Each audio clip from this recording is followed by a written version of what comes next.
Hey guys, it's been a while, but today we are taking a look at TMS 143, that being the 104th Battalion Wolfpack Clone Trooper Deluxe version. So if you have been keeping up the channel, you would see that this guy arrived a couple of batches ago. I sourced mine from Jefferson Tan, just that I hadn't got around from creating this video. So I am going to go over the deluxe figure. I will highlight what the deluxe accessories are, so that way if you are looking at just picking up the standard, you know what to expect. And at the end, we will bring out the old Sideshow Wolfpack Trooper as well, to show you how this guy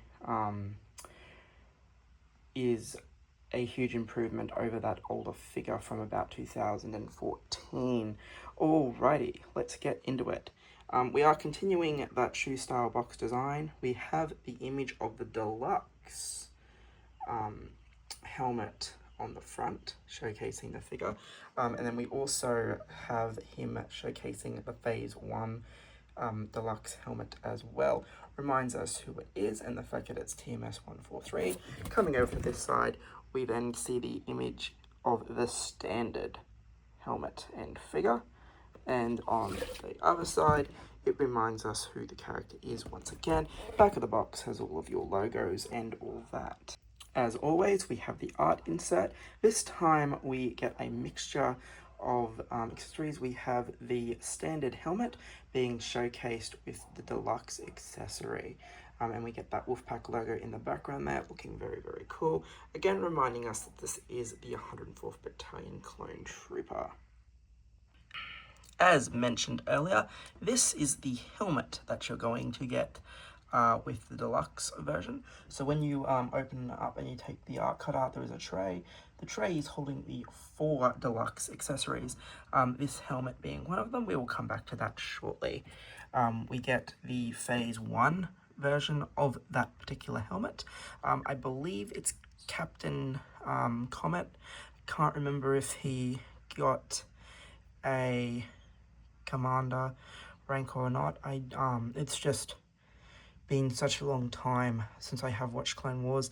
I do need to go back and rewatch it, but we do get this Phase 1 version of that helmet looking very cool. And then we have this helmet as well. Now, there are 2 points of contention for this figure. The first one is the display stand, which we'll touch on soon. The second is this helmet.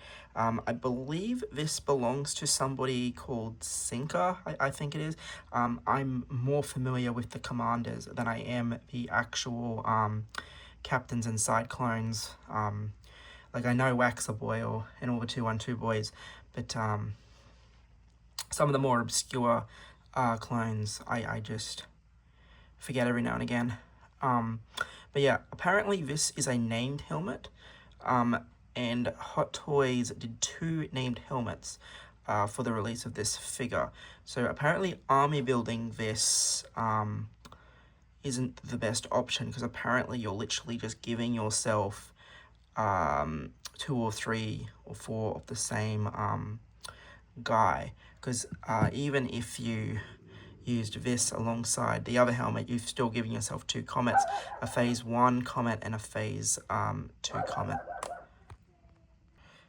Yeah, I am actually going to go back and research this to see whether or not this information is correct or not, because it could be the same as like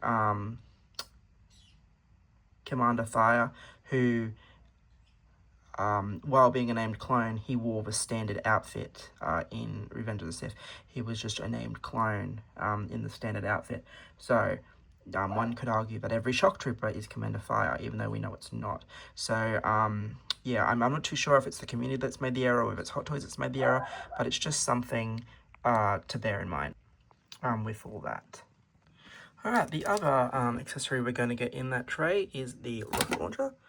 I believe we've had this with the standard Clone Trooper before. I just can't remember which one had come with it, but a deluxe version of the Clone Trooper has had this. So, again, looking really nice. It's got the sights, it's got some colouring there, it's got a really nice wash and detailing. So we do have all that looking very, very cool. We of course get the rotary cannon with the Deluxe as well. I believe we have to use the two trigger hands with this. There's no way around it.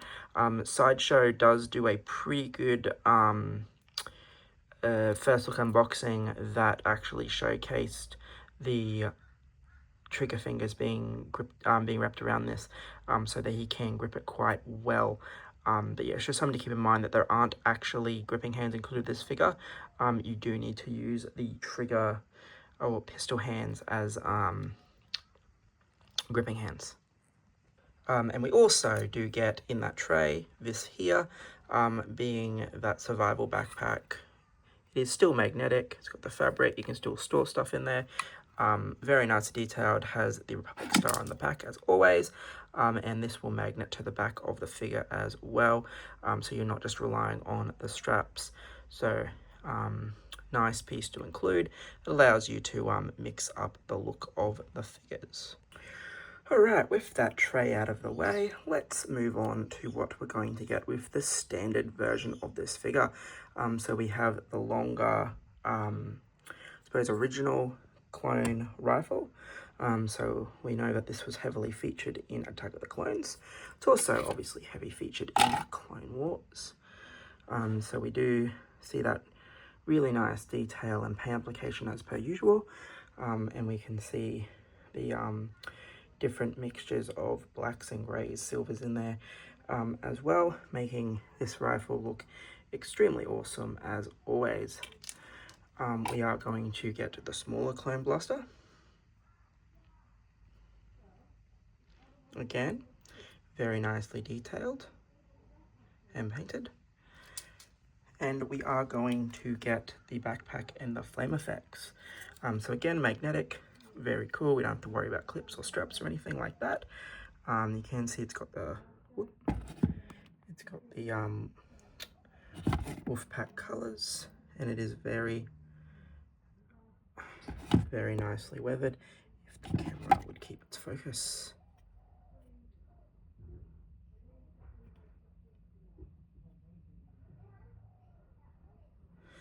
We also do get a variety of hands.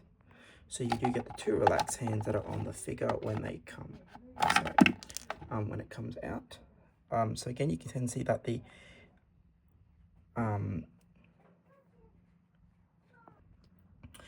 we can see that the armor is very nicely weathered, as it is most of the time, and we can see the sculpted glove looking very realistic, despite obviously being sculpted. We have the reverse for the other side, so again, very nicely weathered, and the paint application also looking quite good. We do get two trigger fingers, one for right, one for left. The other one I've got currently on the figure. Show that shortly.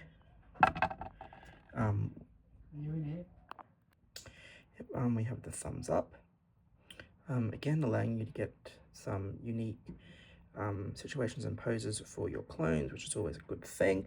And then we have the pointing finger as well that you can see there as well. There's that other trigger hand there. We of course get a display stand, 104th Battalion Wolfpack Clone Trooper.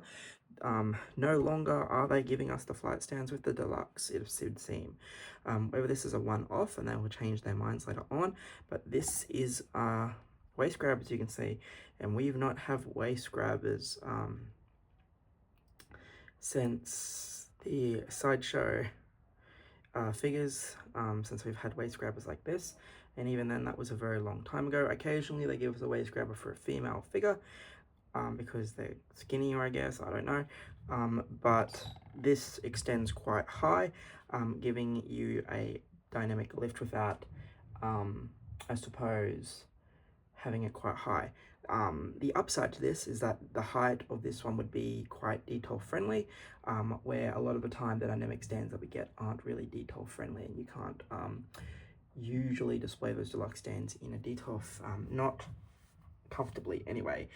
This will comfortably fit because, like I said, the height, and you just pull up here and it will extend.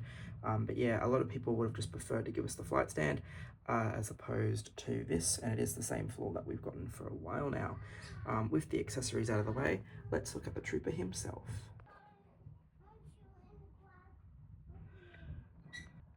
Alright, as we can see, I've kept the deluxe helmet on. Again, if you've got the standard, then this is the helmet that you're going to get. Both very nicely detailed and painted, as mentioned earlier in the video. Alright, we are going to see a mixture of white, greys, and weathering in here.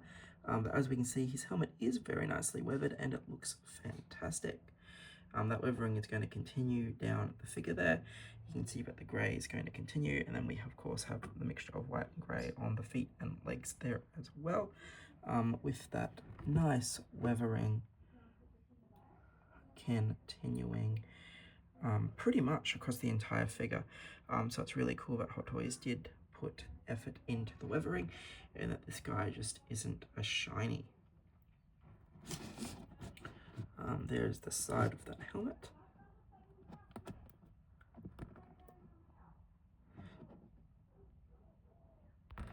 We're going to see the grey down the arm now, the communicator on the gauntlet there coming down. We're going to see more weathering, and then there's a better look at the grey on those feet.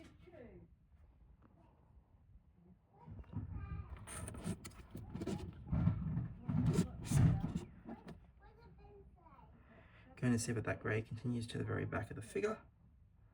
The weathering also continuing on the back of the figure, and even on the back of the leg armor there. Alright, seeing at the other side of the helmet there, we get the symbol there as well. Coming down, we have a plain gauntlet, and then we have that pointer finger that I talked about earlier, and then we have the other look at the shoe there. As far as articulation goes, it's going to be pretty good. The joints on this guy are actually probably the most solid I've seen on a clone, and they are pretty stiff, so he's going to have no trouble getting those shots in. I did have him posed up the flight stand, firing the rocket for a while before filming this video, and yeah, it was phenomenal. We of course also have the fabric undersuit there as well, so you don't have to worry about any flaking or whatnot. It is the fabric suit that we've had for a while now, but yeah, this guy is definitely going to be top tier when it comes to articulation. And as also mentioned earlier, you can just simply attach the jetpack like so. Yeah, make sure that he's on an extremely flat surface, as that is going to add a bit of weight to him if you haven't got him connected to the stand. But nonetheless, it is pretty solid, but super easy to connect, super easy to remove, and that's always a good thing. Alrighty, now since we've had a look at the present, let's compare it to the past. I have gone back to the standard helmet for this look, because as you can see, this is the... it is actually the original design that Sideshow used for their helmet. So again, that's where I don't know if it was the community that was wrong, or whether Sideshow themselves actually made the original mistake when they first printed this figure. Anyway, we will take his salute down.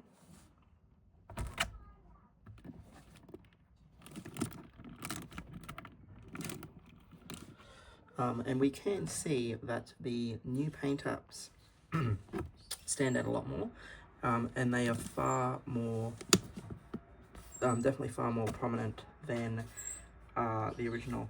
So coming down, we can also see that the white is obviously a lot better on the new one than the old Sideshow one as well. The Sideshow one did have that exclusive stand though with the logo, but as we can see, the proportions and everything just look so much nicer on the new one, and you can see that the pauldron sticking up there on that one for whatever reason. So definitely do yourself a favor if you're umming and ahhing or not considering the upgrade. The joints on the new one are a lot more solid as well. I do have one of every Hot Toys Sideshow clone that they've done as a complete set. And every now and again, there is a discrepancy between the sideshow joints. Some people get troopers that have really solid joints. For example, my Cantina Aliens that I've just recently got, my AT-AT driver, and my Snow Trooper Commander, all of them, they have phenomenal joints. Others like this guy do not have phenomenal joints. So there is a bit of consistency there with the old side, a bit of inconsistency there with the old sideshow bodies as well. But yeah, just looking up at the helmets, you can see how much the Wolf logo stands out on the top of this, the Hot Toys, as opposed to the sideshow, because it's a lot more of a faded grey. So yeah, hopefully this little comparison helps you out in deciding which one is the better figure. But in my opinion, I'm still going to keep the sideshow guy displayed with them to bolster the numbers of the clones, as I always do. But definitely pick up the Hot Toys if you're considering it. Anyway guys, thank you for watching. Hopefully this video helped you.